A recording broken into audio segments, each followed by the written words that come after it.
My name is Gray English. I am a mechanical engineer from Naval Surface Warfare Center Dahlgren. I am a mentor for a VCU capstone project. So we have two problems that primarily face. The first is HTM systems inherently affect the measurement devices. And so one of the problems that the students were actually tasked with was trying to harden or shield the device against EMI from the HTM system, while also still being able to operate and gather the data that we're looking for. The second is high-power microwaves are inherently invisible. We can't see them. We have no way of gauging just with the naked eye what is occurring. So the students created a system that is moving a probe to help us visualize and see if our pre-calculations and designs actually came to what we needed to manufacture. How capstone works is it's a bidding process. We are given a huge list of projects. We're giving a whole big list of mechanical and then some multidisciplinary. This is one of the multidisciplinary ones. What drew me to this project was I thought it'd be cool to do something for the Naval Surface Warfare Center, and this is not exactly what I thought the project was going to be at the beginning. I thought it was going to be more like a gimbal that was like stable, and you're going to use like rotation and angle measurements and movements for like something more like targeting rather than being targeted at. So Mohammed was better at software engineering. I was better at picking out the components. And Landen and I are really good at the CAD design aspect and actually physically putting the thing together. It was nice because obviously you have cross-functional teams in every single workflow. So I mean, all four of us worked on this as a team. One of our preliminary designs was something very similar to this. Was you have a motor down here that turns, and that will adjust the height, while there's another motor over here that will adjust the x-axis. One of the reasons that we strayed away from this design particularly is RF signals are meant to interrupt electronics, and having a motor here, the RF signal has potential to disrupt it.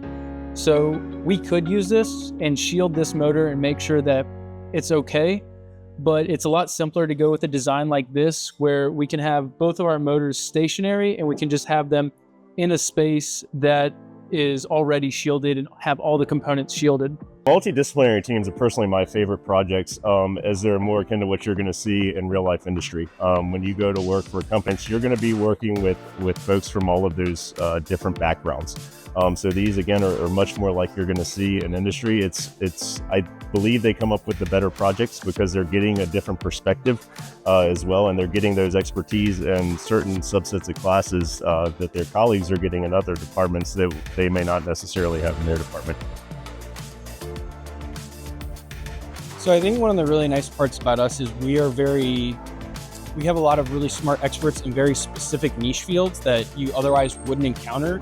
So it gives the students the ability to kind of see behind a curtain that they normally wouldn't even think of. The stuff that we do is very niche, whereas some of the other projects, it's very general. The students are kind of given a project and they just go, and they don't actually need too much from the sponsors, whereas with us, there's so much information that they won't even be able to attain by the end of this project that we have to do a give and take and give them a little bit so that they're able to keep up and make sure they can continue to succeed in their project. I think the first thing was we were really excited because it was finally like something that we could see and put our hands on, and it was actually working.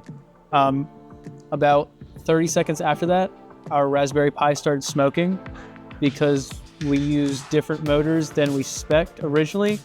And so we had to swap out shafts for the motors and get everything so it would work properly. So there was like a moment of real excitement and then a moment of, oh no, what's wrong? You know, we got everything set up. Everything is going good. Just tested it, it's running good. Yeah, we've been working on this project all semester, I guess all year. So I'm excited to have it done. Going to be here to present tomorrow. It'll be great. This team here actually looked at, harvesting parts from a 3D printer, which makes a ton of sense. And I talked to the team a little bit about the manufacturability and the cost effectiveness. It's not cost effective to rebuild something when there are already parts and pieces out there in industry to use. This is a great example where they did exactly that.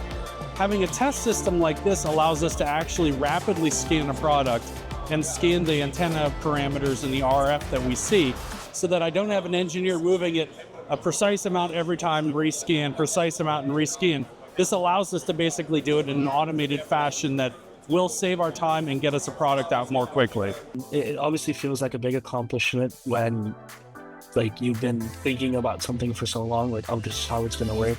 But to get hands-on and to actually design and develop the program and, you know, it work out, to see the motors that I wired up to the board, just, even though it's like, you know, simple wiring, but just to see it all come together and see the team super happy, it's super rewarding and feels good.